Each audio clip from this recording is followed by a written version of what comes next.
C'est une annonce bienvenue qui est arrivée dans sa boîte mail. Bonne nouvelle, entre ces deux périodes, votre consommation a baissé de 22,32%.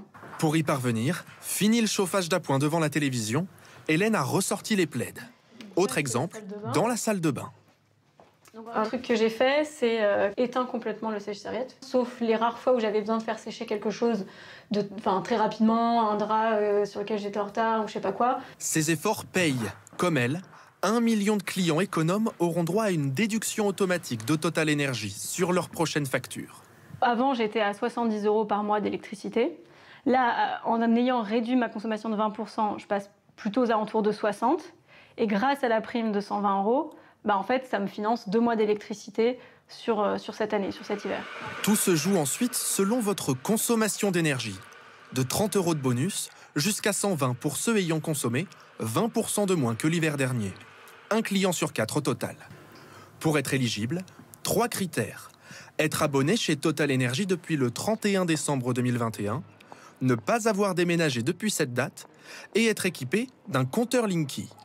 Le dispositif avait un but, éviter la pénurie d'énergie cet hiver. On a tous été mobilisés pour réduire cette consommation d'énergie et d'électricité en particulier. Et nous avons donc incité nos consommateurs, clients, pour pouvoir leur donner ce bonus consommation. Total Energy ne sera pas le seul fournisseur à verser un bonus. Engie va appliquer une réduction de 5 à 30 € à ses clients les plus vertueux et EDF offrir une carte cadeau de 75 €. Mais il ne concerne que les clients qui s'étaient inscrits à un défi de sobriété. Imaginons que vous soyez dans un rayon de supermarché. Vous apercevez bien en évidence des biscuits, des sodas, des chips vendus en format familial. Vous en conclurez logiquement qu'ils sont moins chers et vous faites erreur. C'est ce que montre l'enquête étonnante publiée aujourd'hui par une association de consommateurs, Léa Deschâteaux, Kevin Guignou et Paul Bouffard. Format familial, XXL ou encore lot de plusieurs produits. Pour les clients, c'est souvent le signe de bonnes affaires. Pour moi, familial, ça veut dire moins cher. C'est plus pratique, peut-être un peu d'économie aussi. Pourtant, surprise, en y regardant de plus près, certains articles en grand format se révèlent plus chers au kilo ou au litre que les formats classiques. Prenons ces gâteaux par exemple. Ils coûtent 88 centimes de plus le kilo lorsqu'on les achète par deux. Ce jus d'orange, 62 centimes de plus le litre en maxi format. Une aberration pour ses clients.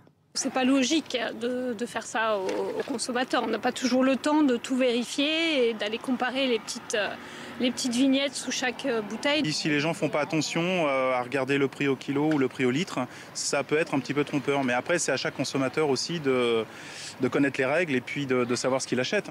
Cette pratique est plus difficile à déceler en période d'inflation car les prix ne cessent de changer. Mais est-elle vraiment légale ?